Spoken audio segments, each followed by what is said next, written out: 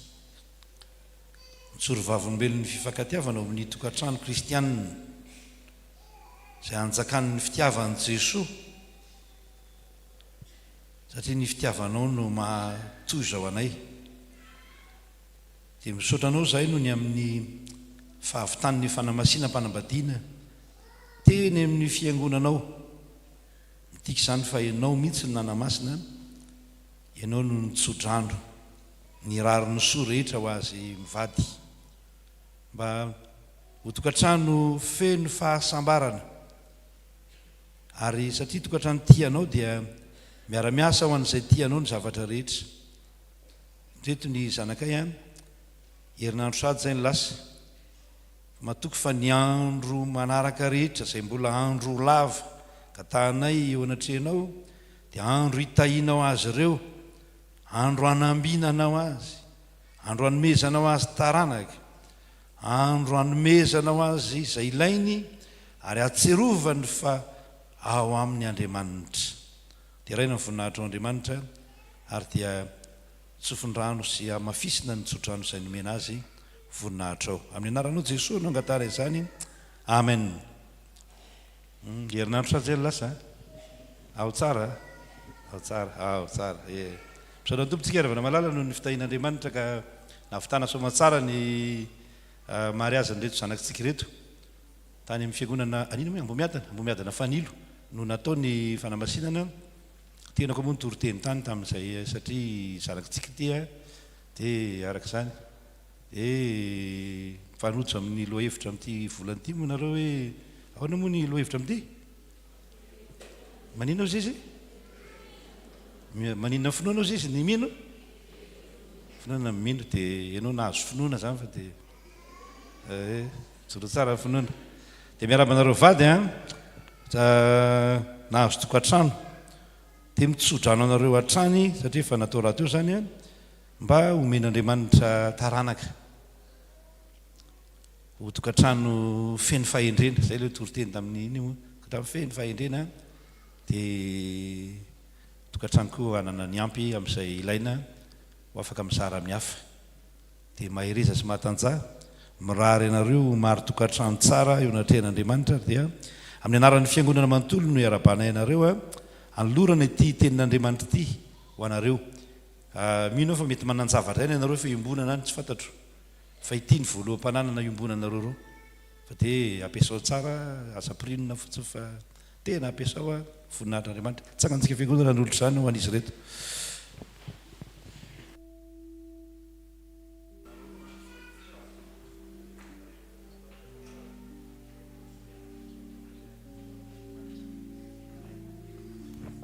Mipetraka fiangonana mahazo mipetraka tsika dia manao raki-pahasoavana fitahin'Andriamanitra mahazo mipetraka nareo reo tsara tsotrano tsara.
rehefa zany dia andeha sika hideran'ny tompo amin'ny salamo fiderana salamo fa enina amby dimapolo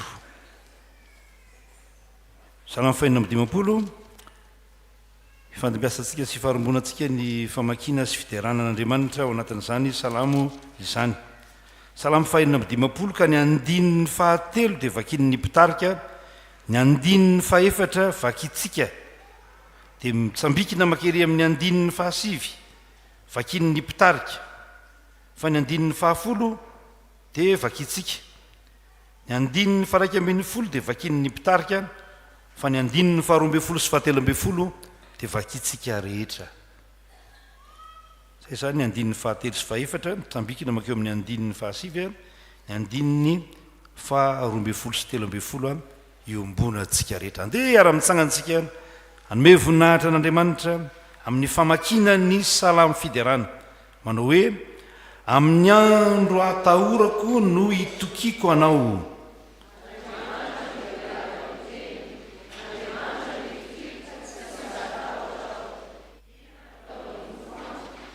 amin'izay dia iambony fahavaloko amin'ny andro iantsoko anao izao dia fantatro fa momba Andriamanitra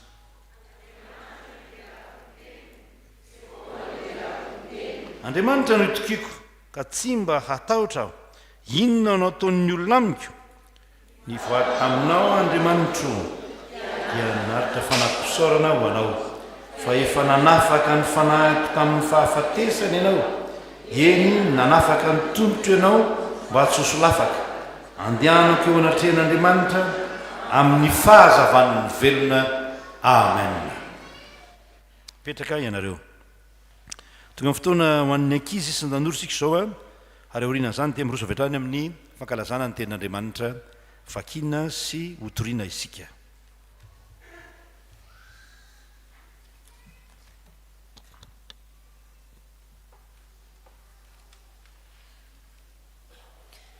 ny sampana sekola lahady dia faly miarahaba sy manolotra ny tenin'Andriamanitra ho antsika manasa ny ankizy sy ny tanora ary ny sampana sekola lahady hitsangana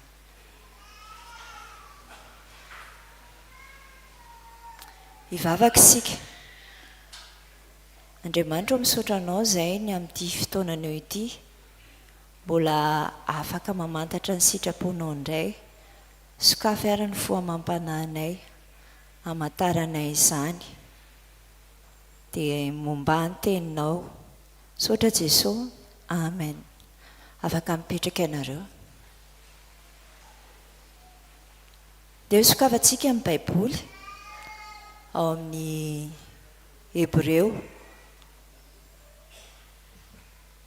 Hebreo toko faha 1 ny andininy fahaenina tapany A Hebreo toko faha 1 ny andininy fahaenina tapany A rehefa hita dia andeha raha tsika mamaky amin'ny anaran'i Jesosy fa raha tsy misy finoana dia tsy misy azo atao azahoana sitraka aminy izy amintsika kay nefa nangataka zavatra tamin'Andriamanitra efa nangataka daholo ahoana kay ny toe-ponao rehefa mangataka amin'Andriamanitra azonao antoka ve fa hivaly izany vavakao izany tantara tsara anankiray no andeha izy tomako ny sainao andinika izany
fariseo dia mpamoa rehetra.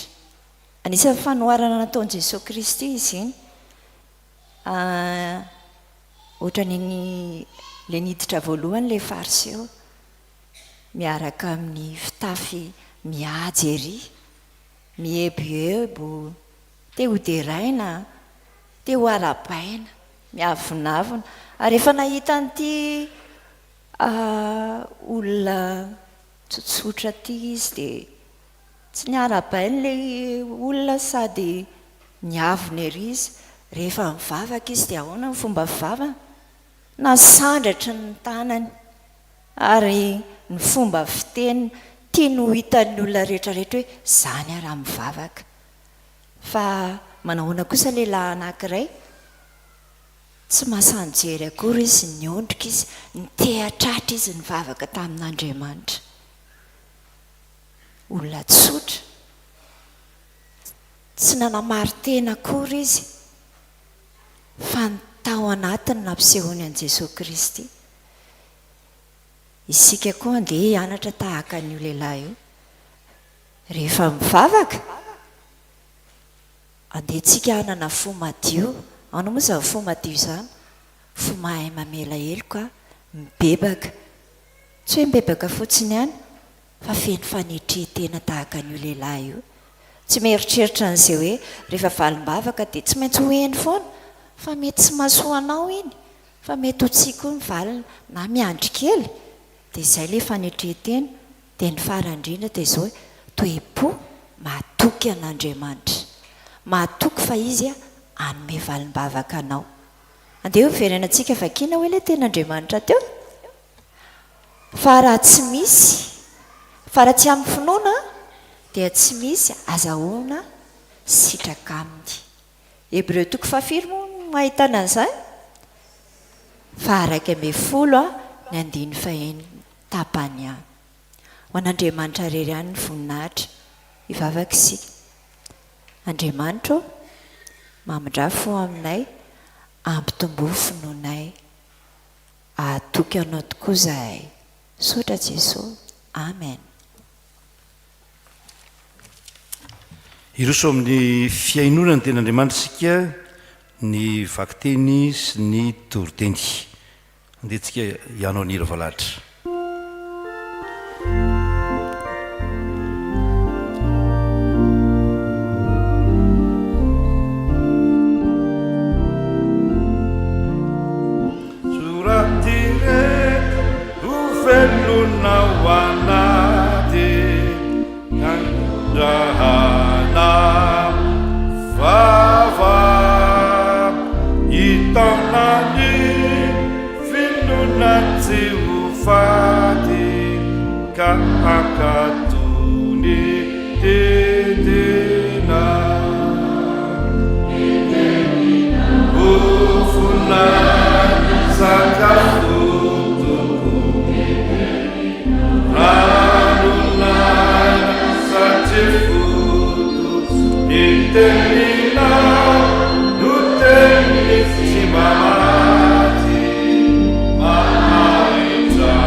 Tiavana dia arak'izay hita ao amin'ny bokin'ny tantara faharoa toko faharoapolo ny andininy faharoapolo ka hatramin'ny fahatelo amby roapolo.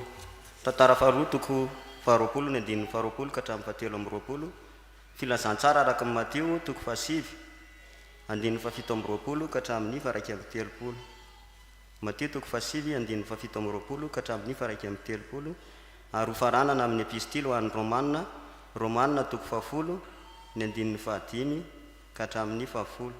Romanina toko fahafolo ny andininy fahadimy ka hatramin'ny fahafolo. Mialohan'ny hamakina ny soratra masina dia mbola hiaraka hivavaka isika. Andriamanitra rainay, ny loha hevitra izay mpanjininay dia ny hoe velona amin'ny finoana ny mpino. Ataonay ahoana tokoa tompo no velona amin'ny finoana raha tsy manam-pinoana izahay, ary ataonay ahoana no hanana finoana raha tsy mihaino ka makatony teninao izahay satria ny finoana dia avy amin'ny toriteny ary ny toriteny kosa dia avy amin'ny tenin'ny Kristy. Tonga ary ankehitriny ny fotoana izay aindranisanay ianao miteny aminay koa mangataka ny fanahinao masina izay asa manan-kery aminay tsirairay avy. Ao ny mpanomponao izay tory ny teninao, ao ihany koa ireo zanakao izay hamaky ny tenin'Andriamanitra, ary indrindra ireto vahoakanao izay mangetaheta indray andrehanao miteny aminay amin'ity an'ity. Sokafo ny masom-panahinay mba hitoetra betsaka aty anatinay tokoa ny teninao ka hitondra fahavelomana ho an'ny tsirairay avy. Mitenena ary Tompo araka ny fombanao fa voninkeranao izay zanakao, ary ny herin'ny teninao anie no hanova ny fiainanay amin'ny anaran'i Jesosy. Amen.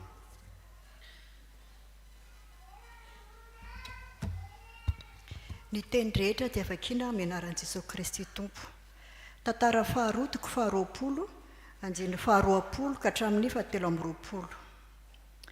Ary ny fomaraina koa izy dia niaingana ka nalevitsy Tekoa, ary noho nivoaka izy dia antsangana teo Josafata ka nanao hoe: mihaino ary Joda sy anareo ry mponina Jerosalema, mino an'izay Andriamanitra reo dia ho tafatoetra ianareo, mino ny mpaminaniny dia ambinina ianareo. Ary rehefa niara-nevitra tamin'ny olona izy dia nanendry ny mpihira ho an'i Jehova hidera amin'ny fiangona masina raha mivoaka eo anoloan'ny olona efa vao manaiady ka hanao hoe: miderahan Jehova fa mandrakizay ny famindram-pony. Ary raha vao nanomboka niompy sy nidera ireo dia nasiany Jehova otrika hamely ny takanak' Amona sy Moaba sy ny avy any tendrombohitra Seira izay avy hamely ny Joda ka dia resy ireo. Dia nitsangana takanak' Amona sy Moaba namely ny avy any tendrombohitra Seira ka namono sy nandringana azy. Ary noho ny voaringany ny mponina tany Seira dia nifandringana kosa i Samiziany.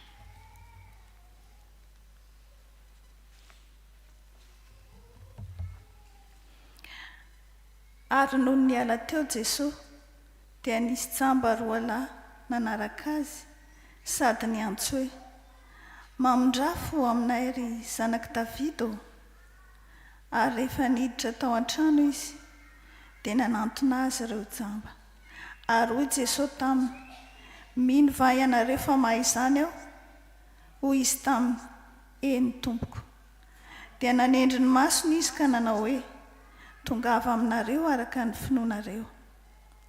Dia nahiratra ny masony, ary Jesosy namepetra azy mafy ka nanao hoe: tandremo mba tsy ho fantatr'olona izao.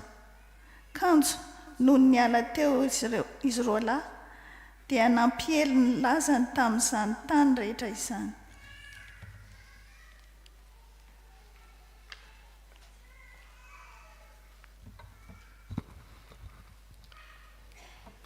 Fa Mosesy nanoratra ny laza fa izay olona manao ny fahamarinana avy amin'ny lalàna no velona amin'izany.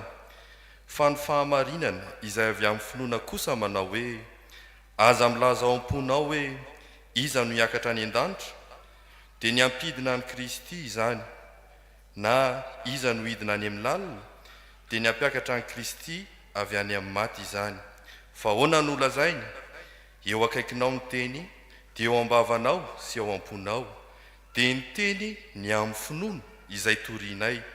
Satria raha manaiky an Jesosy ho Tompo amin'ny vavanao ianao, ary mino amin'ny fonao fa Andriamanitra efa nanangana azy tamin'ny maty, dia ho vonjeny ianao fa amin'ny fo no inona azona fahamarinana, ary amin'ny vava no anekena azona famonjena. Ray masonao manamasinana amin'ny fahamarinana teninao.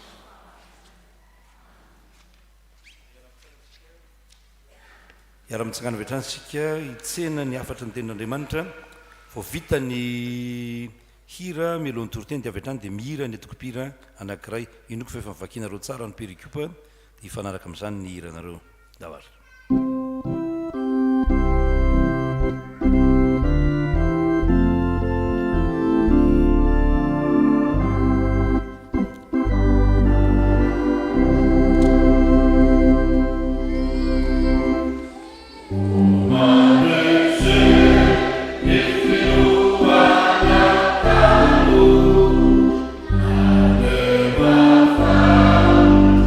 Yeah.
tantara faharoa toko faharoapolo ry havana malala no perikupantsika amin'ity marain'ity andininy faharoapolo ka hatreo amin'ny andininy fahatelopolo.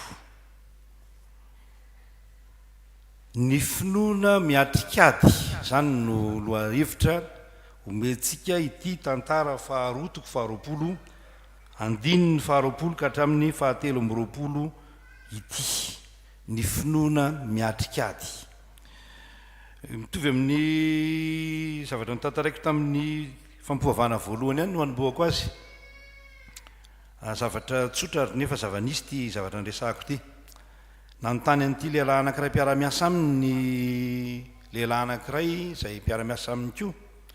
Manontany manao hoe fa ianao angaty tsy mba manana telefona no tsy mba hita anaty repertoara ny orinasa mihitsy ny lahara-taribianao na lahara-telefoninao. Dia hoy ny valiny hoe manana telefona ary manana an'ireny avolenta ireny fa tsy haiko ny mampiasa azy dia mbola tehiriziko any an-trano sao very.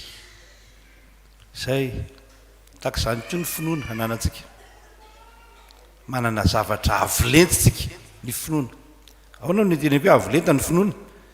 Tenin'i Jesosy manao hoe raha manana finoana kely tahaka ny voatsinampy ianareo ka miteny amin'ity tendrombohitra ity hoe mifindrahany an-dranomasina dia maninona izy zany? Findry zany. Koavana be zany, avolenta zany. Avolenta zany. Mihoatra noho ny zava-misy amin'izao fotoana izao. Amin'izao fotoana izao ohatra misy ny antsoina hoe imprimante 3D. Aty amintsika io mbola le imprimante kely ohatran'iny. Fa le any ivelany efa misy mahavita trano ny imprimante 3D. Manamboatra n'ireny fitaovana ngeda be ireny dia imprimante 3D manao azy fa tsy olona. Goavana ireny ozy ny olona fa mbola goavana noho izany ny finoana. Ary manana sika manana ny finoana io. Saingy ny olona moa zany dia hoe na tsy miasa na tsy haitsika mampiasa zany finoana zany. Misy zavatra maro anefa ny tokony hampiasantsika ny finoana. Anankiray amin'ireny ny ady hatrehantsika. Mamaky ity perikopitsika dia miatrikady amin'ny Moabita, ny Joda sy Jerosalema, zany hoe ny firenena tao atsimo dia niatrikady tamin'ny Moabita. Tafika sahala amin'ny fasika ny isany no ny fanatrehana. Ady hatrehany zany. Dia tsara fa raha efa mitoro ny filazantsara tsika dia lazaina hoe manao tafika masina. Zany misy ady hatrehany zany ao anatin'izany. Ka ny finoana dia hoentina miatrikady. Be dia be ny ady hatrehantsika ravana malala. Misy ilay lazainy soraramasina hoe miadiny ady tsara ny finoana. Ndraindray ady amin'ny tenantsika ihany, ady amin'izay inotsika, ady amin'izay everitsika fa marina izany ady izany. Fa eto izy dia hoentina miatrika ny ady izay hatrehan'ny olon'Andriamanitra. Misy ady samihafa, dia hitanisa aditsika, ny ady amin'ny fiainana, ady amin'ny fahalovana, mety ho ady amin'ny fahavalo, tsy fantatrao akory. Ary lazain'ny Paoly apôstôly manao hoe isika tsy mitolona amin'ny nofaman-drà fa amin'inona ozy izy? Amin'ny fanahy ratsy izay eny amin'ny rivotra. Zany hoe ady tsy hita maso. Eritrereto zany hoe tsy hitanao ny fahavalo, tsy hitanao aiza misy azy zao fa eny amin'ny rivotra izy. Dia hifandona amin'izany fahavalo zany ianao. Ampiasao ny finoana. Ahoana ny fomba fampiasana ny finoana? Zavatra voalohany lazainy Josafata mpanjaka dia ozy hoe mianohy ary Joda sy ianareo mponina eto Jerosalema, miainoho, miaino. Teny hoe miainoho teny sarobidy eo amin'ny finoana io. Amin'ny teny Hébreu moa zany hoe nataony hoe sama. Ary avy amin'io fa nresahako teto matetika zany hoe avy amin'io ny anaran'ny fanekem-pinoana Israelianina, sama Israel. Dia inona ny dikany hoe sama? Miaino, tsy miaino amin'ny sofina ihany fa ny tena dikany teny hoe sama dia hoe mianatra. Mitovy ve ny olona nianatra sy tsy nianatra? Tsy hitovelively a. tsy mitovy zany mianatra ny dikany ary mianatra ny finoana mianatra ny tenin'andriamanitra mianatra ny tenin'andriamanitra ary ilay ny miaino na mianatra teny pirenena azy ianao a mila miaino manao ekota fa mety misy olona mahay miteny mipetsipetsona fa tsy mahazo rehefa tenenan'olona ary zany hoe mianatra miaino no mianatra ny tenin'andriamanitra miaino an'andriamanitra miaino ny fahamarinany ny tenin'andriamanitra fa i Jesosy Kristy no lalana sy fahamarinana ary fiainana miaino ny finoana marina inona ny finoana marina mianatra ny finoana marina tsika teo a ny culte voalohany teo dia namerina kely hoe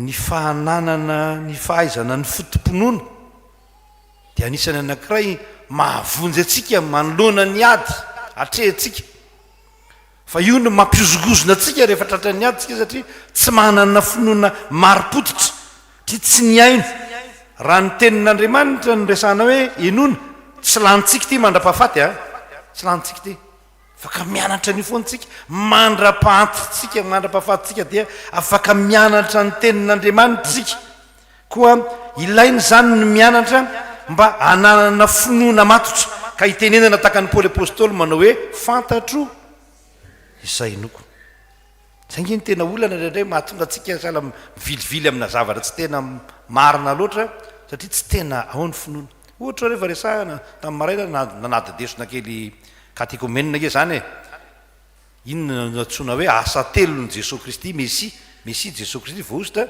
inona no asany voaositra asa anankitelo ohatra zany fotom-pinoana zany a dogme zany inona mpanjaka mpisorona mpaminany zany de zava-dehibe zany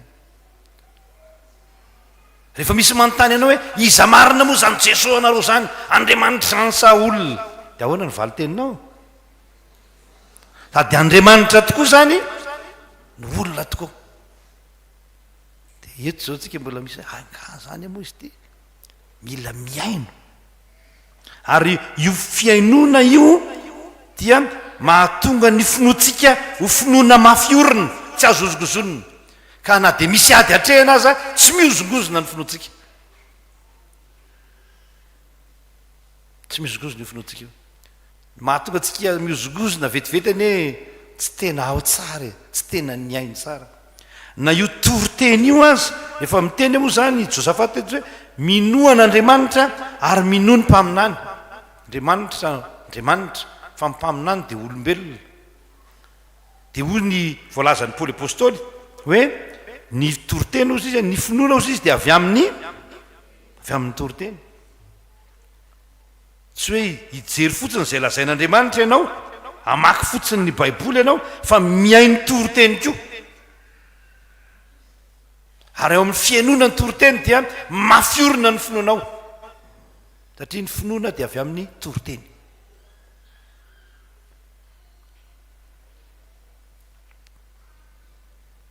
ny finoana hoentina miatrika ny ady-piainana andavanandro zany dia azo avy amin'ny finoana azo avy amin'ny fiainona mila miainotsika tena miaino ary efa miresaka hoe miaino io ianao a de misy tenin'Andriamanitra hoe aviliony masoko ozy izy tsy hijery zava-dratsy tsy an'izay misy zay sa tsy misy bakaroa eo amin'ny baiboly eo fa za de miandro fotsiny hoe izy zay aviliony masoko tsy hijery zava-dratsy fa am'izao fotoana zao koa de tena tokony ho zava-dehibe le hoe aviliony sofiko tsy iaino zava-dratsy fa be dehibe ny zava-dratsy iainotsika ary manimba ny finoantsika zany tiana témoignage tompoko témoignage mba hijoroko fahavolombelona aminareo de za amin'ny fiangonana rehetra entiko hoe voatonga amin'ny fiangonana de miteny hoe zao a tonga eto amin'ity fiangonana ity ahako a manatsofina anankiroa ahako manamaso anankiroa fa izao aza mitantara zavatra amika de tsy mba tiako loatra tantaran'olona zavatra io tantarany ianona zao ny teny ranony na ranonao no nanao an'izao tsy mba tiako loatra tsy nanao an'izany mihitsy hatramin'izay napasterako tsy ny aino an'izany raha tsy zavatra tena ilaina fa tsy ny aino an'izany a ary tsy nampaninona niny tsy nampaninona ny fiangonana netiko zany satria indraindray fiainonany reny zava-dratsy tantarain'ny olony reny dia manimba ny finoana manakivy atsika dia mila miaino zavatra tsara sika za zao lasa eritreritra tamin'ny maraina ko mbola niverina kely nanao révision ty toroteny ty fa zavatra manahirana ke rehefa miaino ny hira am'izao fotoana zao ianao dia tena misy tena hoe teniteny foana rabaky teny tsy misy censure moa izy ty fa dia teniteny foana rabaky teny fa dia miaino an'io io ny tian'ny olona io dia mba mahatsiaro le hira fahiny reny ianao hoe ny olona fahiny dia hoe naditra dia nanarinao ary tsipakombalanina voa hanika fay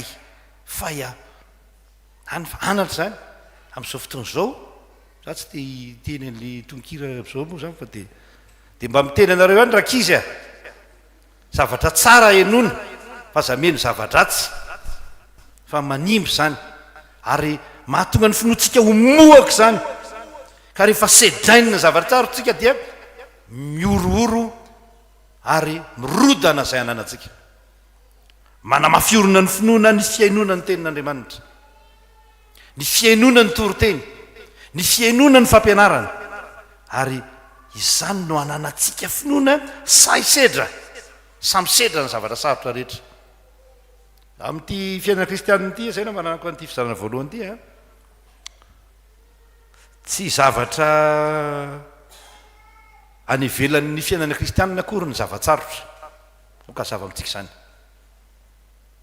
fa tena zavatra ao anatin'ny fiainana kristianina ao anankiray zao amin'ny Matthieu toko faharaiky amby roapolo ianao rehefa mamaky ny andininy valo amby roapolo Matthieu toko faharaiky amby folo andininy valo amby roapolo dia hoe entony ziokako ka mianara amiko entony zioka mianara zany hoe miainoa ento aloha ny ziokako zany hoe ao anatin'ny fiainana maha-kristianina ny fitondrana zavatsarotra ny fitondrana ny zioga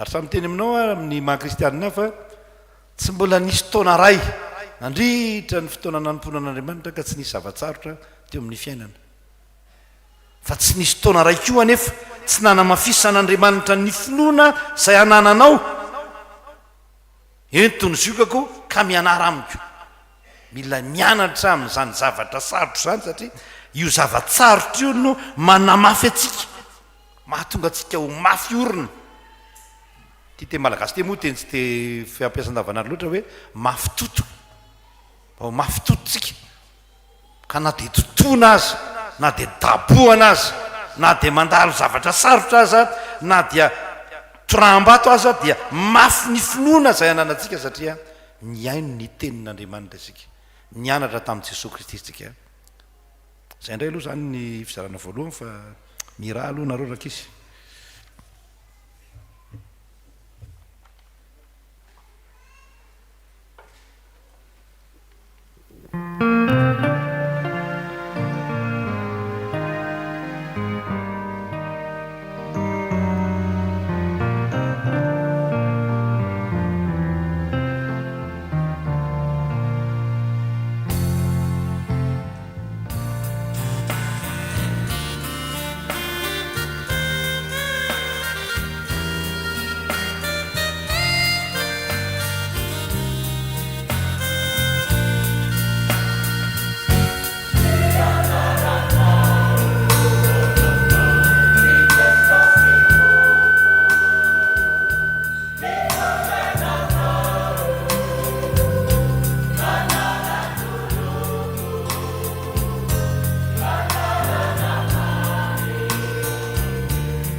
tia mahafinaritra ity pericupandroany ity satria mampianatra antsika zavatra tsara ary zava-dehibe eo amin'ny finoana izany. Ny finoana miatrikady dia mino faharoa zany zay mino fa mamaky ny satria testamenta taloha moa ty resantsika ity dia ny dikany teny hoe mino ato amin'ny testamenta taloha na eto amin'ity soratra masiny ity dia hoe matoky. Teny frantsay moa dia hoe avoir confiance, matoky. Da toe matoky dia manaiky fa azon'Andriamanitra atao na vitan'Andriamanitra ny mampandresy an'Israely. Dia mitovy amin'ilay lazainy eto amin'ny filazantsara ity zany, filazantsara ny Matio 7 le hoe fanontaniana nataon'ny tompo hoe mino va ianareo fa mahay manao zany aho, eny tompoko. Zany no heviny, mino va ianareo fa mahay manao zany aho. Ny finoana dia fahatokiana fa hain'Andriamanitra atao ny mampandresy atsika. Ary zava-dehibe eo amin'ny fananana ny finoana zany. Zay ny testamenta taloha fa raha mivadika kely makato amin'ny testamenta voatsika ny tena dikan'ny finoana dia hoe misotro. Misotro ny dikany. Zany hoe alatsaka ao anaty ny finoana. Ary finoana latsaka ao anaty io no azahoana miteny, rehefa miresaka miteny zany, tsika tatsinanina moa rehefa miresaka hoe miteny, baiboly dia tatsinanina fa tsy tandrefana akory. Fa miresaka hoe miteny dia manao action zany, manao zavatra zany, miasa zany. Io zany dia azahoantsika miatrikady zany ny finoana latsaka ao anaty. Ka amin'ny fo no inoana azahoana fahamarinana. Tena avy amin'ny fo. Da hoe finoana zany dia tsy hoe zavatra somidika tahaka ny menaka ety velany fotsiny. Zay ananantsika zany. Tsy hoe akanjo anaovantsika zany. Satria aza moa ny maha-kristianina antsika adinontsika fa na ny baiboly aza mahamenatra antsika zao no mitondra azy. Fa alohantsika mitondra telefônina mankaty am-piangonana. Sady mbola miantsoantso ihany avy eo. Fa ny tena marina dia zavatra ao anatintsika io. Ary zay ny finoana marina. Ny finoana marina dia izay ao am-potsika. Ao am-potsika. Ao anatintsika ao. Zay ny finoana marina. Ary mahamarina dia hoe raha mijoro vavolombelona tsika ka miasa na miteny dia zay natao hoe finoana marina ao am-po ary mahatonga antsika handresy amin'ny zavatra rehetra. Zay finoana ananantsika zay. Io zany no fanontaniana anankiray izay mipetraka ao anatintsika hoe tena ilay avy ao am-potsika tokoa ve io finoana ananantsika io. Satria zao soratra masina dia miteny fa natao hoe fahamarinana dia mitovy zay ao am-ponao sy lazain'ny vavanao. Mitovy zay ao am-ponao sy lazain'ny vavanao. Rehefa tsy mitovy zay ao am-po sy lazain'ny vava dia inona ny dikan'izay? Mety tsara velantsiny dikan'izay. Tsara velantsiny dikan'izay. Ny finoana tafiditra ao am-po fa Andriamanitra dia mahay mampandresy atsika ny finoana azahoantsika miatrika ny ady rehetra hatrehoanao amin'izao fiainana izao. Fiainana kristianina dia fiainana miatrikady ary miatrikady lalandava. Fa ny fiainana kristianina ihany koa anefa tsy hoe miandrandra faharesena fa miandrandra fandresena fa amin'izany rehetra zany dia manoatra no ny mpandresika. Zany ny fiainana kristianina. Tsy miandrandra miandro ho resy, tsy miandro fotsiny ho vonoina, tsy miandro fotsiny ho totaina. Fa ny fiainana kristianina dia mivohitra ao anatin'ny fiainana kristianina ny finoana an' Jesosy Kristy ilay nandresy ny fahafatesana ka mahatonga ny kristianina miandrandra fandresena fa tsy miandrandra faharesena. Mahatonga ny kristianina mahajoro manoloana izay mety mahafaty azy ka na dia ny fahafatesana aza dia tsy mampatahotra antsika. Ny tena kristianina manam-pinoana tsy matahotra fahafatesana. Tsy ny fahafatesana tsy faharesena akory. Tsy faharesena akory. Fa ny fahafatesana hoy Paoly apôstôly no azahoako tombony. Fahafatesana io mety azahoana tombony azy. Saingy Paoly moa zany dia niteny hoe salasala eo anelanela izy roa ny velona ve sa ny ho faty aleoko ihany aloha velona toron'ny filazantsara. Afaka malala manana finoana. betsaka ny zavatra makivy ny olona rehefa mieno ny olona ianao zao kivy ny olona ona ihany tamin'ny lady teo zao tsika tatao anatin'ny fandraisana iny tsy niteny zay fa tapaka adiny 5 ny jiro tapaka adiny 5 jiro tsy mandeha ny jiro fa de mandeha fotsiny eo moa zany misy panneau solaire eo de mandeha amin'io tsika be deabe ny zavatra makivy ny olona betsaka ny olona any amin'ny fahatrasana any zao tsy misy rano tsy hitanisa fahazarana akory tsika fa mamitataranyzany fotsiny tsika tsika hoe misy ady atrehny tsisy rano misy hoe raha ivolana tsy nisy rano tany amin'ny quartier sasany eto Antananarivo de mandeha ny olona mandeha matsaka any ananina mitondra fiara zay manana zay tsy manana de zay fa de io pompy eo trano io zany tanaka fotsiny eo fa tsisy ninina eo tsy azo tenena tso zany hoe veritony tsy tapaka fa efa tapaka tanteraka eo etsetretsetra zany zavatra atrehina daoly mila manana finoana tena latsaka ao ampotsika anatytsika ary finoana an' Jesosy Kristy averiko indray ho anareo zay tsy teto tamin'ny fampianarana satria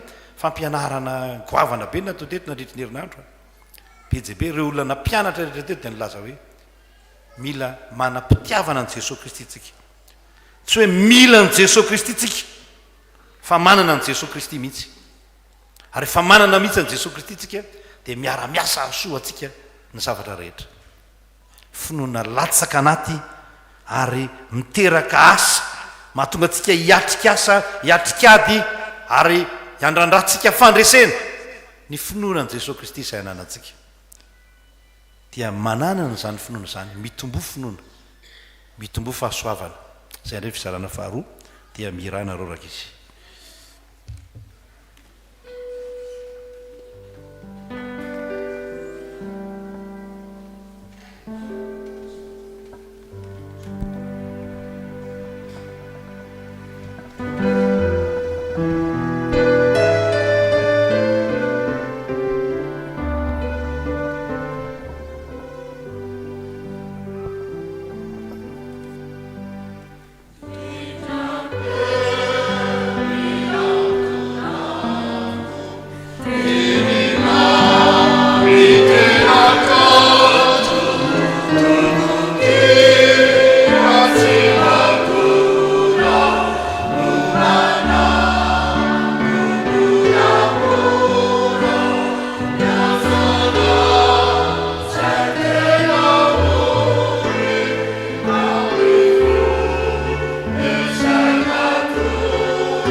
farany eo amin'ity finoana miatrikady ity zany a raha isitsika eo amin'ny tantara faharotoko faharoapoloa dia ny hoe midera n'Andriamanitra. Rehefa mamaky ny anditsika hiara mamaky kely verina mamaky ny tantara faharotoko faharoapolo eo amin'ny andininy faharaiky amby roapolo dia midina amin'ny faharoa amby roapolo. Andeha hamaky izany tsika amin'ny anaran'i Jesosy, diny faharaiky amby roapolo a, amin'ny anaran'i Jesosy manao hoe rehefa niara-nihevitra tamin'ny olona izy dia nanendry mpihira ho an'i Jehova hidera amin'ny fiaingona masina. Raha mivoaka eo anoloan'ny olona efa voamana iady ka hanao hoe mideran'i Jehova fa mandrak'izay ny famindram-pony, ary raha vao nanomboka ny obo sy ny derina eo dia nasiany Jehova otrika amely ny taranak'y Amona sy Moaba sy ny avy any tendrombohitra Seira. Ajantsika hatreo vaky teny.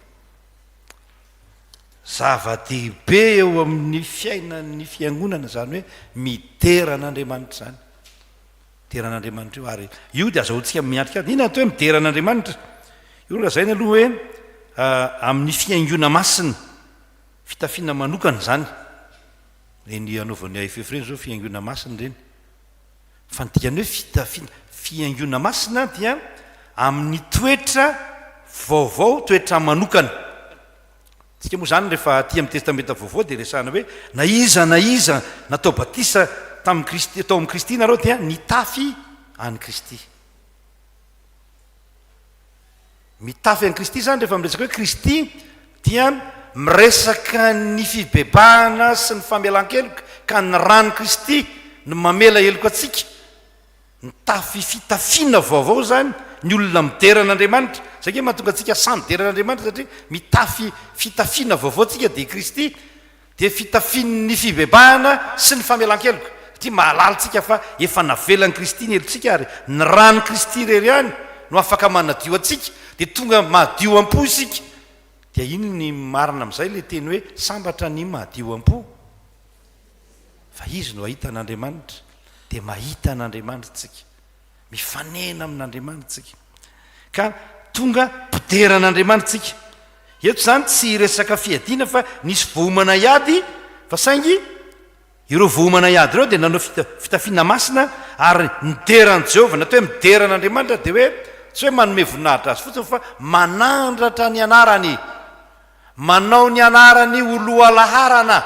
Zay ny dikany teny hoe midera azy. Manao ny anarany ho avo indrindra. Ao amin'ny fiainantsika ve ny anaran'iza no avo indrindra? So ny anaran'ny dada na ny anaran'ny dadabe hoe zay taranaky ranony. Ina zao ny dadabe anay Randriamanalina ny anarany, dadabe vadiko io Randriamanalina ny anarany. Dia zay taranaky Randriamanalina entinananay izy azy ny fianakaviana. Tsy mirehire amin'ny taranaka ny ray aman-drenitsika, fa manandratra ny anaran'izy, ny anaran'Andriamanitra. Tsy misy anarany aty ambony tany azo andolena, azo ivavahana fa tsy ny anarany Jesosy Kristy. Fa ny anaran'i Jesosy Kristy no andolena, no alika rehetra sy ekeny lela rehetra. Rehefa apetratsika ho lohalaharana zany Andriamanitra dia izy no mitaridalana ny mpiady, izy no eny aloha indrindra amin'ny peloton izy tsika. Rehefa izy no mitarika ny ady dia mandraisy isika, fa rehefa isika no mitarika dia resy isika. Apetrao amin'ny toerana tokony isy azy Andriamanitra. Ao amin'ny pratika ao trano fotsiny azy ange indraindray tony baiboly tony mipetrapetraka eraky ny tanàna fotsiny, re ny tongom-pandriana azy tsy mitena hoe tokony hanao anamasina ny baiboly tsika dia hoe hivavaka aminy. Fa sahala amin'izany indraindray ny resaka fivavahana rehefa lahady zay vao mahatsiaro hoe aiza ny baiboly, aiza ny zao. Tsy nametraka n'Andriamanitra ho loharana. Teo amin'ny fandaharam-potoana antsika Andriamanitra dia gisitra foana ny filaharana mentsika azy. Zay foana nge zay tsy nde tsika hiaiky, nde tsika hibebaka fa tena zay mihitsy ny ataontsika zay. Gisitra Andriamanitra. Rehefa adinotsika ny mivavaka rehefa ariva ny andro hoe adino. Andana samy matory. Na tsy manao mihitsy misy anakaviana tsy zatra zany mihitsy. Tsy manome fotoana n'Andriamanitra na dia mba zavatra kely fotsiny azy. Tadio nefa fa tena fiadiana mahery vaika ny fiderana n'Andriamanitra. fa ry paoly sisilasy rehefa nivavaka sy nideran'andriamanitra dia naninona ny fonja ny ororo ny fonja va ny varavarana rehetra tapaka ny fatorana rehetra ary tsy resaka teoria aty amin'ny mpiangonana zany fa zavatra tena iainana zany rehefa ao anatin'ny adsarotra dia miantso an'andriamanitra midera azy fa tsy manometsiny azy zay no mahatonga atsika manao eseka satria manometsiny an'andriamanitra tsika zay tokony amonjy atsika indray no mentsika tsiny ataotsika gisitra izy eo amin'ny zavatra ataotsika rehetra zara fahita ao amin'ny fiainatsika zany andriamanitra zany fa ndavanandrom-piainantsika manao zay tiatsika milaza zay lazaitsika miteny zay tiatsika eo tenenina fa rehefa laditsika dia indro fa miforotra indray dia mivavaka tsara ty am-piangonana mahomby zany sao tsy mahomby tsy mahomby zany tsy mahomby zany ary mila mibebaka tsika ary afaka malala ny amin'izany ty zava-dehibe ny fametrahana an'andriamanitra oloha laharana ao amin'ny fiainatsika ary zany dikanteny hoe midera an'andriamanitra hoe midera azy dia hoe manome voninahitra azy milaza fanyanarany no anarana lehibe indrindra no any anarany no anarana malaza indrindra ary mametraka ny anarany mametraka an'andriamanitra oloha laharana ao amin'ny fiainatsika zay moa le fiteniko teto amin'ny fiangonana ty hoe ataovy priorité andriamanitra dia ahoana ianao ataony priorité koa ianao fa rehefa ataonao gisitra izy azakaga raha gisitra koa ianao re afaka malala mamy ny tenin'andriamanitra mahafinaritra to ny tenin'andriamanitra tony ny faran'ny tantaran'ny Israely dia zao nasiany Jehovah otrika hamelony tanana Amona sy Moaba dia ny fandringana ihany koa ny ady an-trano ireo ny famono ripaka daholo resy tanteraka ny faharipahana masy dia mirika hoe resy tanteraka ianao rehefa miaraka amin'andriamanitra ny olon'andriamanitra tena miaraka aminy fa tsy mody miaraka aminy tsy hoe manao azo fitaovana ho filanjavatra zay le razainy aty amin'ny testamenta vaovao atao filanjavatra andriamanitra atao taka mitovy amin'ny sikotra ihany ary ndraindray io ny mila karazana lasi-tsaina kely mila ovaintsika amin'ny toetsaintsika kristianina malagasy indrindra tsika tamintsika nanompo sampy dia mila zavatra ny fanompo sampy mila akolamena mila lambahoany mila zao dia veritsika koa fa taky zany andriamanitra dia diso mibrioka be le finoanana anatsika fa rehefa tena mijoro amin'ny fitiavana azy tsika ka mametraka ny anaranao ambony indrindra izy no mavesa-danja zay natao hoe voninahitra matsy mavesa-danja izy no mavesa-danja indrindra eo amin'ny fiainatsika eo amin'ny asatsika eo amin'izay ataotsika dia omen'andriamanitra voninahitra koa tsika ka ataony olona mavesa-danjitsika rehefa mavesa-danjitsika dia rehefa atao zany mozana misy mozana zany apetraka dia misy zavatra misy problema eto amin'ny ilany dia mipetraka eto amin'ny ilany tsika raha mavesa-danja zany tsika dia maninona le izy tsy ngevana io problema io resy io dia taka zany koa ny miaraka amin'andriamanitra taka zany rehefa malala ny fampiasana ny finoana miatrika ady ka dia mahereza sy mahatanja mitombo finoana ary mandrese eo amin'izao fiainana sarotra iainantsika izao dia iverenantsika kely manao hoe ny finoana miatrika ady dia mila miaino mila mino ary mila mideran'andriamanitra mandehana ianao ka mba ataovy izany ary iseho aminao ny voninahitr'andriamanitra tapitra ny toroteny amen mira anankiray nareo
dia hivavakantsika toko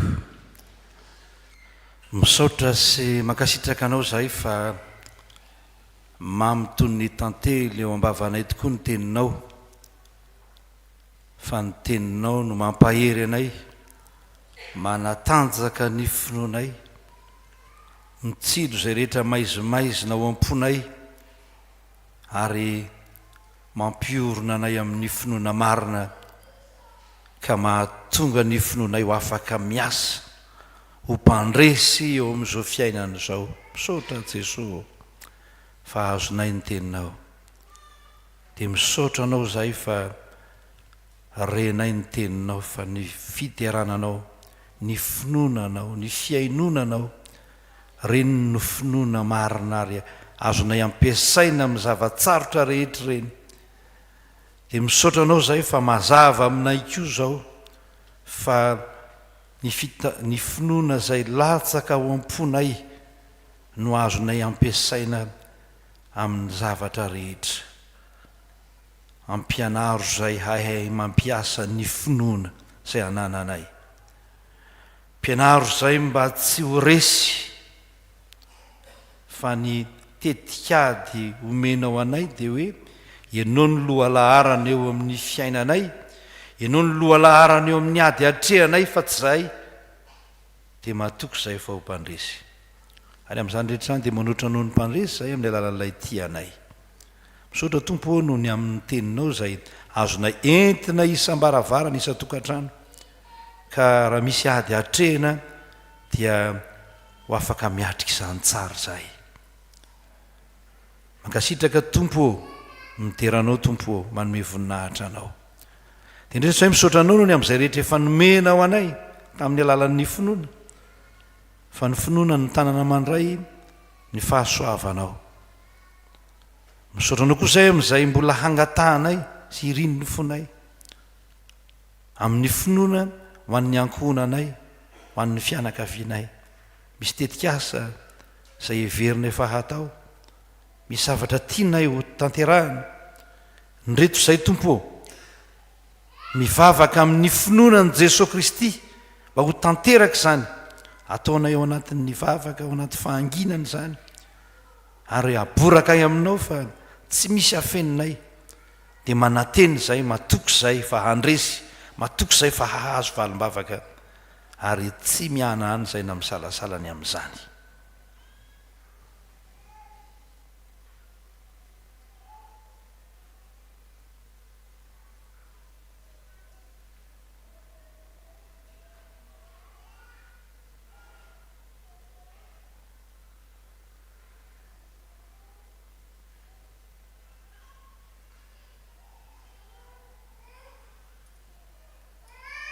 zany Jesosy no vavaka ataonay dia mahatoky zay fa ho tanteraka izany dia vavaka izay ho an'ity fiangonana misy anay ity mba ho fiangonana malaza tsy misy fiketronana nantoy izany ho fiangonan'i Jesosy Kristy ka anjaka ato ianao anjaka eo amin'izay rehetra hataonay izay kasainay manjaka tompo ao fa nyreto zay manolo tena ho anao tak'izany koa ny asa ataonay amin'ny fitoriana ny filazantsara zay tarihan'ny sampanasa fitoriana ny filazantsara ny AFF manjaka ao vovoan'io sampanasa io ianao mba ho ny sitraponao no ataonay fa tsy ny sitrakay mba ho mpandresy zay amin'ny tafika rehetra zay atrehanay ka ho tafika mpandresy fa tsy ho resy ny tafikay tompo misaotra anao zay fa efa nopory fonao taminay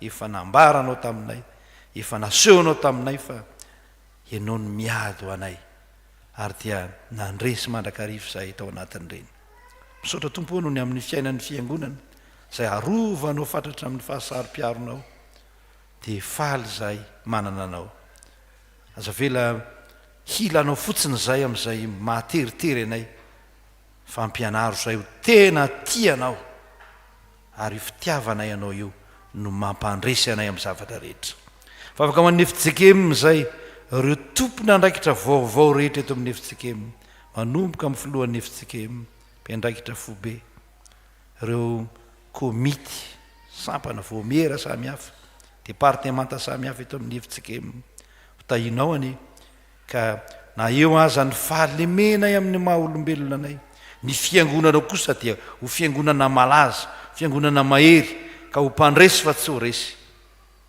da io ny firenenay mpavangio ty Madagasikara anay ty rery tompo mingavy ianao zahay nony amin'ireo olombitsy azy zay tena mivavaka aminao vangio Madagasikara za vela anjakany ny kolikoly anjakany ny tsy fahamarinana anjakany ny zava-dratsy samihafa fa aoka ianao amangy azy ary rehefa mamangy anay ianao dia fantatray fa lasa ny devoly sy ny firongony fa mitoetra ny fanahinao zay manazava ny firenenay zany ny vavakay tompo ary tonononay ireo mpanompon'Andriamanitra nanao voady nangataka fahasalamana ngataka momba ny fianarany Jesoa efa ny voady taminao reo ka dia tanterao ny teninao fa ianao koa dia manatanteraka ny teninao ny amin'ny reny rehetra reny fahasalamana omenao mpanomponao hery sy tanjaka omenao mpanomponao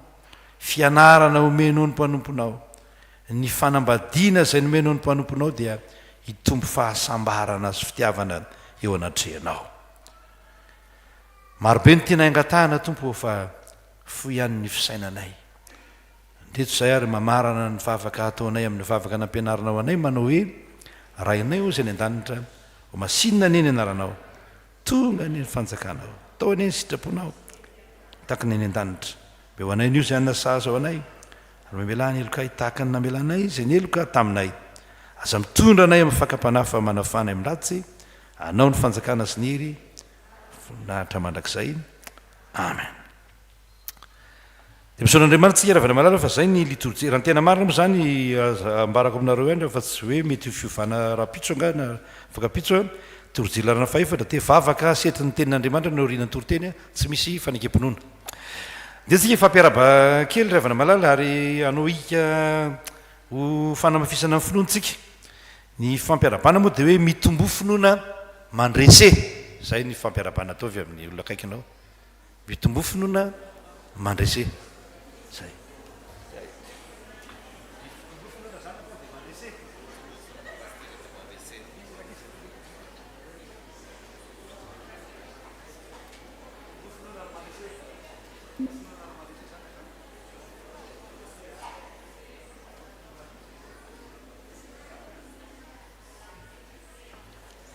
tsy teniteny foana zany a tsy teniteny foana zany fa tena teny manan-kery be zany eo amin'ny fiainantsika ka dia mitombo finoana ary mandrese zao tsika mba nao hika kely any frantsa moa zany zao misy fihetsiketsehana be tany tamin'ny herinandro iny amiraha tsy diso ako bloquant tout zay le fihetsiketsehana any tsika moa zany tsy de hoe bloquant tout tsika tsy bloqué niny zany fa te bloquant tout ny antsika de zao tsika mba nao hika kely satria tamin'ny herinandro io tsika nanao nisy fianarana teto a nisy fianarana teto tonga teto ny président synodaly professeur Laurent Ramambassonne zay nitondra ny hoe ny filazantsara manova lasaina ny filazantsara mamaolana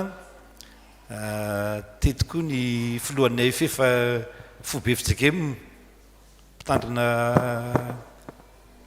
triomphe etsetraetsetra anisan'ny fampianarana teo zany ty zavatra ataontsika iky ty Jesô tianao zahay Jesô mino anao zahay zay ny ika zaontsika zay dre matsika tsy tena mba manao zavatra taka zany loatra amin'ny hitanareo rehefa misy manao rugby reny de hoe tsy maintsy resy ala tsy maintsy le manao rugby reny zany fa tsika zany zao de hoe Jesô tianao zahay Jesô mino anao zahay zay daoary ndaotsika anao zay iky zay ary Jesô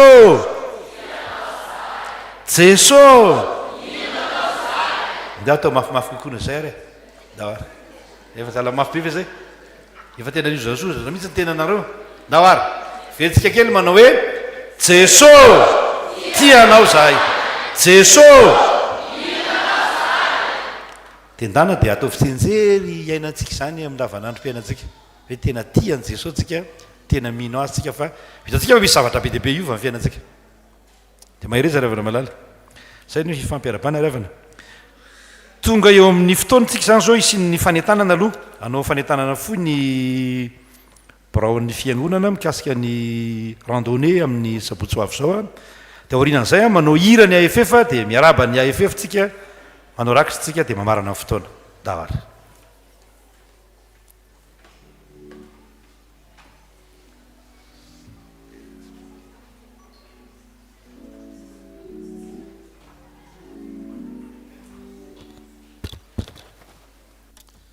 arak'izany dia anterina ny fiarabanantsika rehetra amin'ny anaran'ny tompo riavana isika mpianakavy ny finoana mba tsy ho teny foanane izany hoe velon'ny finoana ny mpino izany riavana fa tena finoana miasa la foi en action miaina miteraka asa araka ny dorteny izay norenesintsika teo fa raha tsy zany a dia maty io finoana io raha tsy miasa ary amafisiny Jakob zany amin'ny fampianarany noho izy hoe tsy fantatrova fa tsy vanona ny finoana tsy misy asa ka dia andeha asehontsika amin'ny asa izany finoana ivelomantsika izany miasa ho an'Andriamanitra miasa amin'ny asany fiangonana iray amin'izany a ny etsika randonnée araka ny volaza teo izay karakarain'ny fiangonana amin'ny alalan'ny sampanasa SK 4FK izay tafiditra indrindra amin'ny fanamariana ny ray volan'ny fanondrenana amin'izao volana septambra izao iarahantsika mahita moa araka ny amin'ny écran eo a ny fandrosin'ny asa fanondrenana efa miakatra hatranitrany a ny rindrina ary mitony asa nefa mila fanohanana ara-bola ihany koa ny fitohizana zany asa izany ko dia andeha iara-misalahy efa mitona indray sika ny asabotsy izao amin'ny randonnée kolovatana sy kolosaina satria dia ankoatra ny fanatanjahantena azy a dia isy ihany koa ny sakafon'ny saina amin'ny alalan'ny fitsidiana ny rovana Ambohimanga indrindra ho antsika mpianatra ny ankizy zany ary izay indrindra mampiavaka an'ity andiany anankiray ity satria dia tsy natokana ho an'ny olon-dehibe fotsiny ilay randonnée tahaka ny nahazatra teo a fa dia isika rehetra mihitsy na kely na lehibe dia afaka mandray anjara avokoa amin'izany randonnée izany a izany hoe ny mpianakavy ao an-tranao a dada sy neny a sy ny ankizy dia afaka miaraka mandeha amin'io randonnée io avokoa fa isy zany andaniny aloha ny ho an'ny ankizy izay circuit somary fohifohy maivamaivana antonona ny ankizy tsara sy ireo izay efa nahazoazo taona sy tsy afaka anao an'ilay lavitrezaka misy tompon'andraikitra hitarika atsika anao animation isan-karazany amin'izany ankilany kosa dia tahaka ny efa mahazatra moa dia misy ilay 20 kilometatra misy ny sarosaro-dalana misy ny somary mananika kely a ny midina dia iny moa le efa mahazatra atsika iny fa dia any an-tanana antsika rehetra mambaraparana ny fandraisana anarana isika amin'ity herinandro ity raha ny marina dia anio dia misorata anarana mba azona manomana ny zavatra rehetra satria ilaina ny isantsika izay andeha misy andray ny anarantsika sy ny vola fandraisantsika anjara eo alatrano eo ampiravana ny fandraisana anjara moa dia 40 000 ariary fa ny mihoatra tsy ferana ary n'ilay mihoatra iny a ilay fanahan'ny fahafoizana mety manaonao 50 000 100 000 sy ny sisa fa arakaraka izay fonao sy ny vitanao a anohanana ny asan'Andriamanitra izany iny fandraisanao anjara iny dia efa miantoka ny rehetra tahaka ny sakafo ny rano ny frais samihafa transport ny guidage ny visite dia elao zany sisa no andrasana mariana koa anefa misy ihany ny te andeha saingy tsy afaka noho ny antony samihafa ara-pahasalamana ny asa ny andraikitra ny adidy dia afaka manolotra ihany koa fanohanana ireny olona ireny afaka mandray anjara daholo zany isika rehetra na ny andeha na ny tsy andray ny fiaingana amin'ny fitohora ny fiaingantsika eto amin'ny fiangonana amin'ny asabotsy izao izao ray volan'ny fandroenana zao dia ifarana indrindra amin'ny fetin'ny taranaka ny sabotsy 7 sy ny alady 8 septambra ho avy izao dia mampiomana antsika sady misy ny valopy taranaka toy ny mazatra isan-taona dia azotsika raisina eo ambaravarana eo ampiravana izany ny sabotsy dia misy ny etsika samihafa fanamariana izany fetin'ny taranaka izany ny varotra ny lalao ny animation samihafa amin'ny mahafety azy fa ny alady kosa 8 septambra io dia fanompompivavahana iray ihany tsy manao de culte ohatra zao antsika fanompompivavahana iray ihany miditra amin'ny valora ny fiangonana io dia isehon'ny taranaka rehetra eo anatrehan'Andriamanitra sy ny fiangonana ary dia faranana indrindra moa amin'ny fiarahantsika misakafo agape izany dia etany dia an'izao ny havana ny namana zay taranaka ny fiangonana Salema vaovao ho avy amin'ny andro lehibe eto amin'ny fiangonana eo dia an'Andriamanitra ny voninahitra. Teo fotoantsika iombonana amin'ny sapanasa fitoriana ny filazantsara andiary ataony iranareo dia miakatritsika fampiaraba.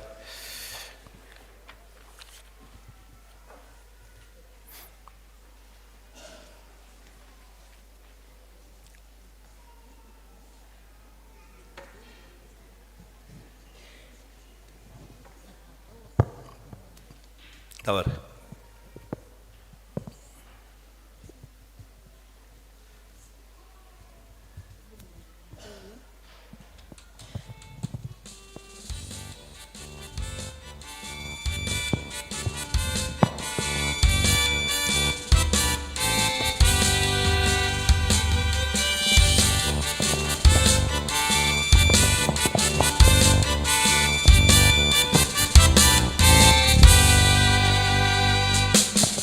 Fafonona ny anamba dia fafonona ny anamba iraky tory ny filaza sakasakana maro tsy avitako isany dingany afy miala vetra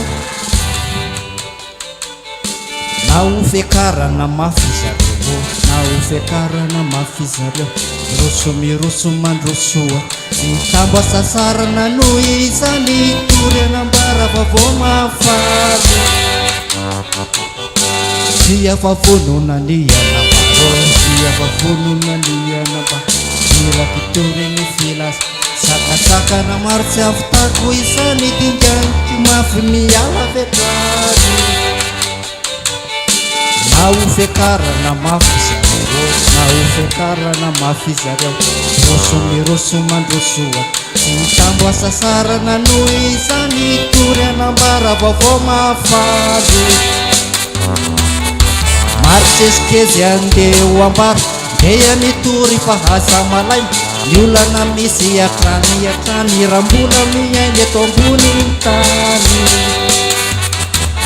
jesoana niraka tsika itory anafaka ny ory sy ny malahelo iala ikeja vatorany tany fandofa fiainana mandrakizay martsesikezy andeo ambara deya nitory fa hasa malay ny olana misy akrany rambola miainy eto ambony tany jesoana niraka tsika itory anafaka ny ory sy ny malahelo iala ikeja vatorany tany fandofa fiainana mandrakizay ayo fefa-mitarika tsika fefa-mitarika tsika manao fanekena ianao tamisany amatika ambony sanany sanany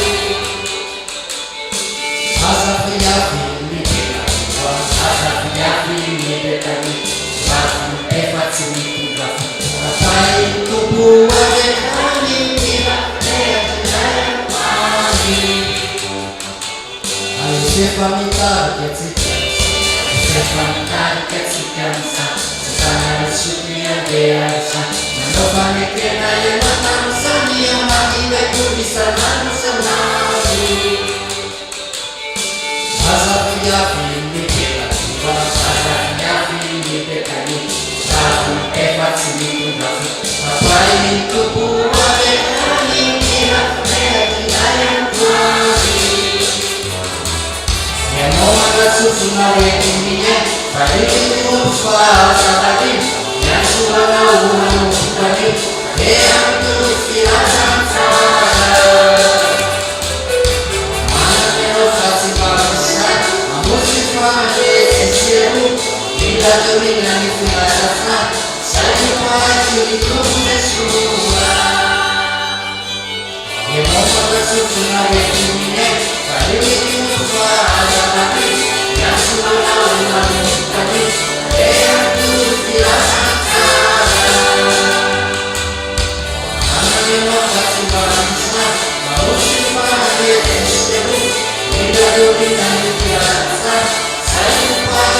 anefa tsy ataoko zavatra akory ny aiko mba havitako ny alehako dia ny fanompona izay noraisiko tamin'i Jesosy Tompo anambara ny filazantsara ny fahasoavana asan'ny apôstôly 2:20 izany tenin'Andriamanitra izany indray ry havana no entina iarabanantsika amin'izao alahady 14 septambra alahady natokana hitondranam-bavaka ny AFF izao.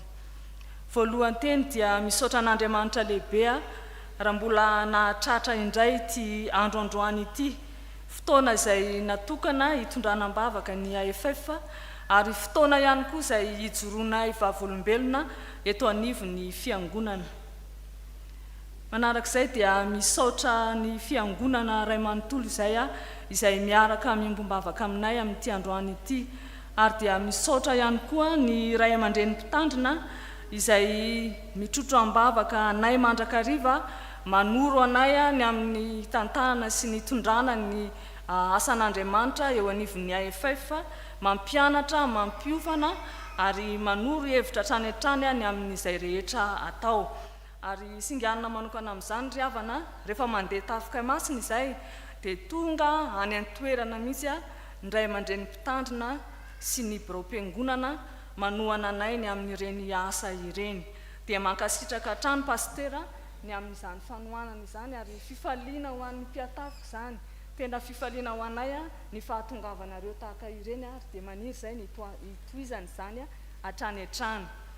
Manarak'izay tompo dia misaotra ny ireo mpanohana ny AFF izay tsy mikely soroka rehefa misy ny antso sy ny programany AFF ny amin'ny asan'Andriamanitra dia tonga ianareo tsy mikely asa sarana tsy mitandro vola mankarena fa dia manohana izany asa izany mankasitraka hatrany tompo.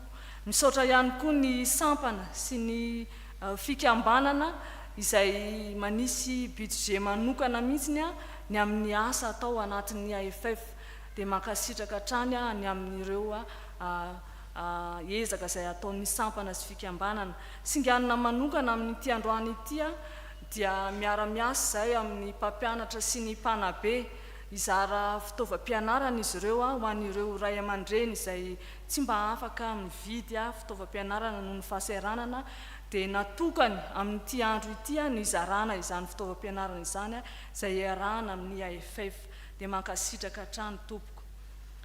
Ny fanentanana dia izao asan'ny fiangonana ny fitorinan'ny filazantsara manentana ny fiangonana izay hiara-dia aminay AFF ny amin'ny fitorinan'ny filazantsara baiko ny Jesosy Kristy izany ary raha nanatrika ny fiofanana nandritra ny fampianarana nandritra ny herinandro dia tena hoe isika ray manontolo mihitsiny a no takin'Andriamanitra andeha hitory ny filazantsara. Dia mananteny izay ry havana fa hanatevin-daharana ny sampanasa fitoriana ny filazantsara isika.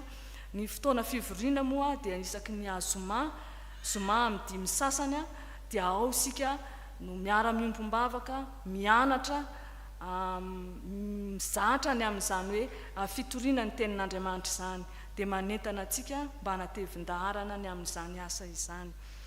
Ny farany ry havana dia mitodika ho amin'ny mpikambana, be dia be ny asa miandrina efaifa.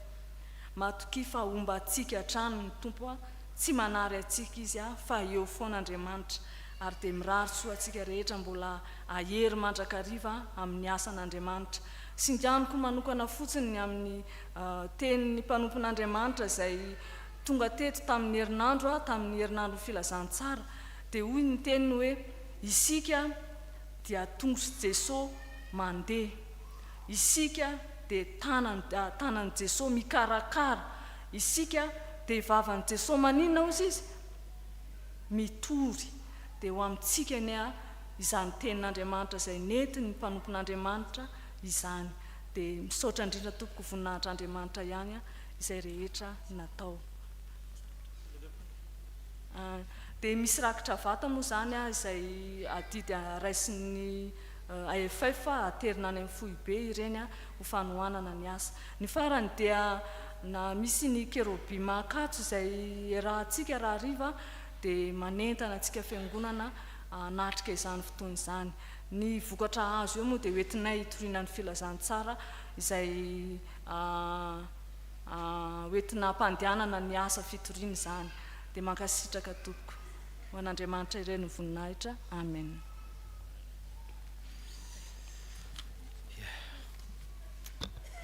Ivavakantsika revana, misaotra sy mankasitraka anao zahay Andriamanitra rainay be fitiavanao fa napetraka ao eto amin'ity fiangonana ity ny sampanasa fitoriana ny filazantsara izay milaza fa amperinasa ny fitoriana ataon'ny fiangonanao. Misaotra anao zay noho ny amin'ireo mpanomponao izay mitarika, izay milofo, miezaka andamina n'izany asa zany satria asan'ny fiangonana zany. Mehoery ireo raha zavela ho resy ny fiainana, fa ny fiainana andavanandron'izy ireo koa dia mba ho tahinao, mba ho hitan'ny olona ny fandresena izay andresenao zao tontolo zao araka ny teninao raha teo. Dia mametraka eo ampelantananao ny asa rehetra mbola miandry eto amin'ny fiangonana. Be dia be ny asa miandry anay Tompo, tsy araky ny ainay azy zany fa ampaherezo zahay hatateraka izany soamantsara. Tolotrainao voninahitra tamin'izay rehetra efa vita izay mbola hatao. Amin'ny anaranao Jesosy no angatahana izany. Amen. Endrevana malala, misaotra an'Andriamanitra tsika ny amin'ity androany izay andro lehibe. Dikany hoe manana sampanasa tsika, ary natao hoe sampanasa tsy fa tsy sampana na sapa na asa na fikambanana. Dikany hoe sampanasa dia hoe mikarakara ny asan'ny fiangonana, mikarakara ny asan'ny fiangonana manontolo. Dia ny efefa dia mikarakara ny asan'ny fiangonana dia ny asa fitoriana ny filazantsara. Raha ny tena marina ny tena asan'ny fiangonana ary izay no fototry ny asan'ny fiangonana dia hoe mandehany ianareo dia ataovy mpianatra ny firenena rehetra. Izay ny tena fototry ny asantsika. Ary miainga avy amin'izay daholo ny zavatra ataontsika. Ny AFF manokana dia tena mifantoka amin'izay, mifantoka amin'izay. Tsy fikambanana io, tsy sampana io, tsy hoe misy mpikambanao akory, fa ny mpikambanao dia komity, solotena ny sampana na fikambanana. Ito dia mampatsiaro kely hoe nareo sampana na fikambanana, mba jereo tsara ny solotenanareo fa sao tsy ao, na sao tsy efa tsy manao tsony. Dia mba jerevo ny solotenanareo dia manavaoza rehefa tsy hita le olona dia manavao olontsika. Zay voalohany. Ny faharoa, tena asan'ny fiangonana hoe hitantsika amin'izao fa ny fiangonana dia tena manao zava-dehibe n'io tsy hoe ny fandehanana kely manohana tsy avy any akazobe na sanina fotsiny ataon'ny fiangonana fa tena manao zay azo ataon'ny fiangonana mba andehanana zany asa fitoriana filazantsara zany. Zay zany dia tena resahako amin'ny brao moa zany ary resahan'ny brao amiko raha teo hoe tsika tsy manidy robinet mihitsy rehefa resaka fitoriana filazantsara ary tsy manidy ny robinet koa moa zany amin'ny zavatra hafa fa tena miasa ary atao ny asa atao ampahamarinana dia misaotra an'andriamanitra tsika fa afaka manao zany ry AFF dia misy rakitra vata takana sampany fa tokony mba mihoatra kely noho ny sampana zany satria ny AFF dia mandoa adidy satria ny AFF dia manana fobe AFF any amin'ny fobe fitsikeminy manana sonodapartany AFF dia manana fitandremana zany dia mba miezaka zany tsika tena mba manao zay azotsika atao amin'ny asan'i Jesosy eto amintsika moa efa fitezanany hoe tsy misy hoe terena na hoe tanina fa tena manao amin'ny fitiavana manao akahalalahanytsika amin'izay nomen'Andriamanitra antsika amin'ny fitiavana dia fahatelo moa zany resahako kely dia hoe mahafinaritra moa zany ny akanjon'ny AFF za zany nangemban-tany arezany anahako tsara le akanjo mahafinaritra kely ny mariako kely fotsiny aloha fa tsy kefijekema dia efa nanapa-kevitra fa tsy manokana fanamiana tsy misy fanokanana fanamiana tsy misy zany hoe manao korala dia hoe teny korala sina fanokanana ataoko hoe AFF dia hoe fanokanana fa manao an'irenitsika satria misy zavatra symbolika misy sary asehotsika azo mahafinaritra androny amin'reto akanjo reto dia hoe sary ny fahatsorana sara amin'ny akanjon'ny jiosy taloha sala tsisy vitrany misy vitrany eny zareto tsisy vitrany mihitsy ny akanjon'ny Jesosy dia tsy nisy vitrany tsisy vitrany ny akanjon'ny Jesosy dia sary ny fahatsorana ary ny fitoriana filazantsara keo dia sary n'olona tsotra tahaka izany mino ary mitory ampahatsorana sy ampitiavana ny filazantsara zay mba tiany AFF koa zany tafita amintsika fiangonana satria fitoriana filazantsara tsy ambava ihany fa amin'ny fihetsika ihany koa ka zany fahatsorany ataontsika zany dia zava-dehibe hitezan'Andriamanitra antsika zany rehefa malala na dia tsy maintsy mampiseho ihany tokoa tsika fa hoe manaja an'Andriamanitra aty am-piangonana antsika dia tena miaingo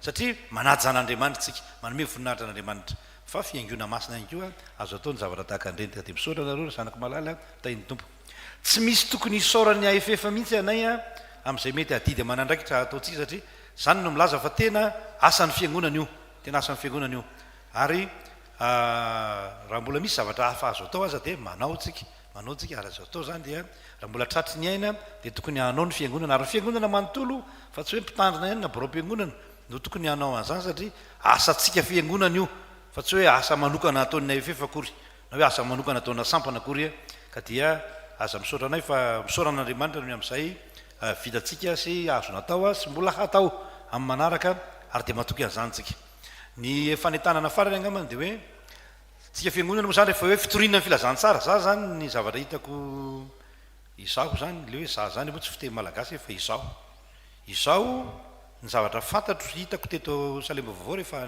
ampianarantsika ny tezaina amin'iny dia tsy mirofotsika amin'ny fitoriana filazantsara eo hoe miteny hoe mena rano fa mila rano ny mpiatafika dia rano amatony ny tonga eo mena akanjo fa mila mizara akanjo tsika dia akanjo amatony ny tonga eo drandray ny tômôbila indray tsy mahazaka dia za moa mpampianatra tany aloha tany dia hoe tsara fa toizo zany tompo zava-dehibe zany tompoka mila mahafotsika mila mahafo any tompotsika ary ny azakazaka masina resahan'ny fijekemy io tany aloha zany dia mandeha ilany eo mitory miresaka dia milaza hoe minoany Jesosy Kristy fa izao dia mandeha double ozy izy ny netosy dia double zany hoe sady lazaina mivava no atao amin'ny tanana lay fitoriana ny filazantsara ka dia mahereza ry havana dia mbola manentana antsika hatrany hatrany anoy za azo atao raha rivotsika miaraka amin'ny kerobimy eto ao anatin'ny etsika zay hiteranan'Andriamanitra fa etsika ihany koa zay azahoantsika manolotra mpitiavana zay ananatsika mba hoentina mitoro ny filazantsara izany etsika izany ka dia tsy mila entanitsika raha malala fa dia raha afaka ny fotoananao raha mety tsara ny fotoananao lamino ny fotoana dia tongava manotrona n'izany tongava miara miteran'Andriamanitra tsika fa miara mitera koa tsika dia misy zavatra be dehibe miova eo amin'ny fiainantsika sy ny fiainan'ny fiangonana rehavana malala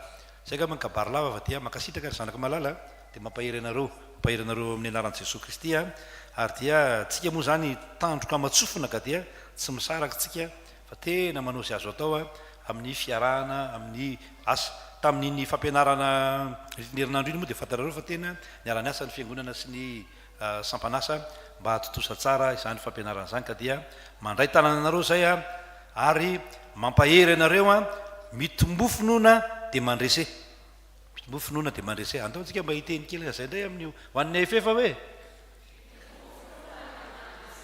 ay salany tsy mandresy zany alefa zay dia maheresa ry zanako mahalala isany ten'andriamanitra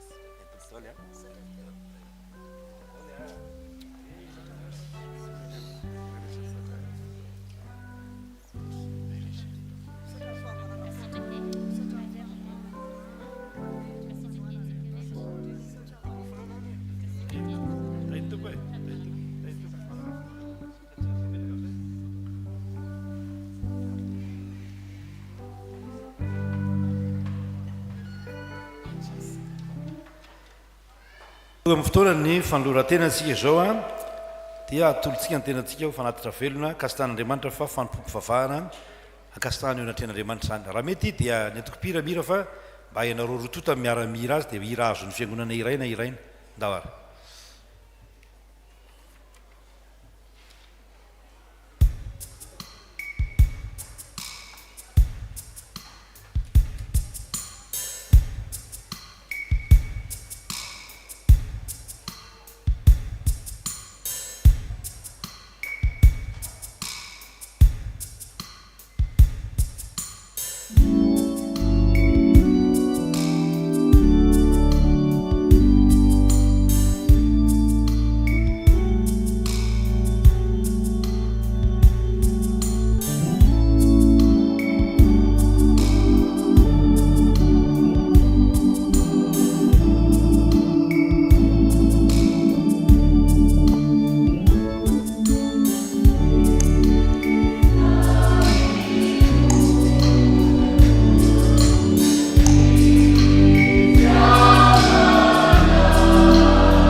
Andriamanitra masiky mpanasazy tsy Andriamanitra toko tsy mpanavaka foko tsy mpijery arena na fiaviam-pirenena fa ny Andriamanitra inoko andra sady onena ka ny olon-drehetra mahazo azy tsy mpizara lahelo tsy mpamoronyelo fa izy no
Fitiavana, Jibabila Takanu, Falisara. ny mandraiza iome ny nokany fandreseny fa izy no fitiavana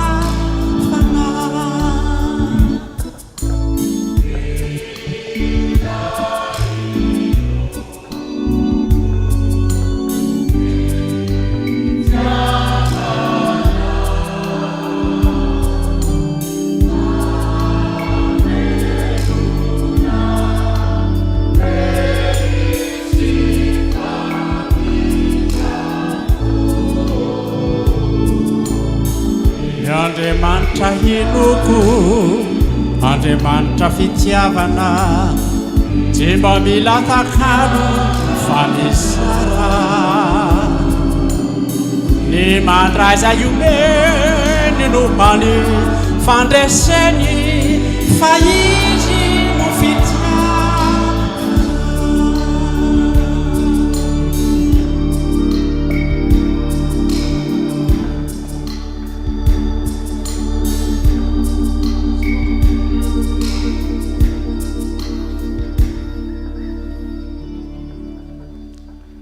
folo amin'ny firana fifoazana andininy vadimy no fanoloran-tena antsika riavana malala tsangantsika hanolotra ny tena antsika ho an'Andriamanitra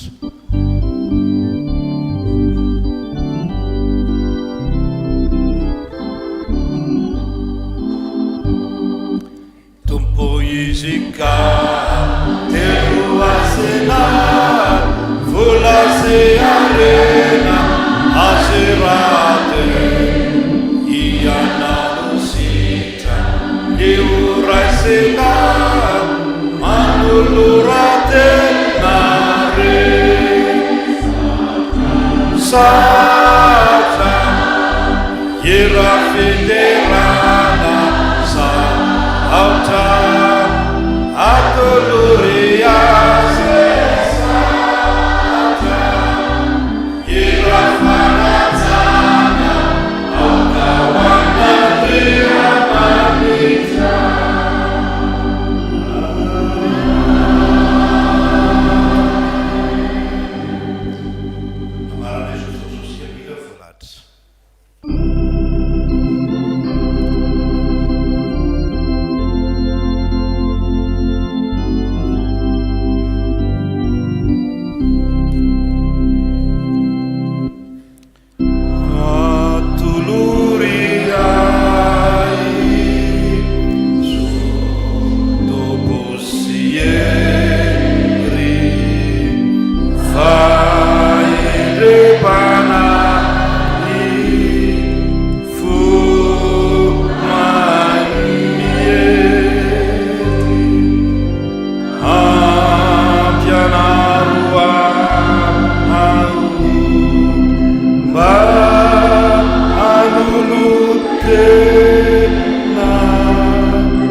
tanterahany tompo aminao zao tsodrano zao ary raiso amin'ny finoana ary Andriamanitra ny fiadanana izay nitondra an' Jesosy Kristy tompontsika mpiandro ondro lehibe hiala amin'ny maty mitondra ny rano fanekena mandrakizay izy any ahatanteraka anareo amin'ny tsara rehetra anao ny sitrapony ka hiasa ao anatinareo izay kasitrano eo masony amin'ny alalan'i Jesosy Kristy tompontsika ary amin'izany rehetra izany dia manoatra noho ny mpandresisika amin'ny alalan'ilay tiantsika ho azy eny ny voninahitra mandrakizay amen mahazo toerana tompoko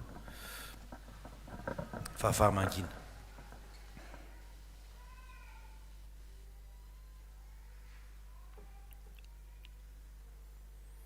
dia ho anao Andriamanitra tokana sady endry rery any ny voninahitra amin'ny anaran'ny Ray sy ny Zanaka ary ny fanahy masina amen dia mirahara ny fitahin'Andriamanitra ho antsika rehetra raha malala raha riva moa zany dia afaka miveryntsika ary rarina mba hiverina soamatsara amin'ny 20 ny volana izao dia misy randonnée iarahana amin'ny fiangonana manontolo mairesa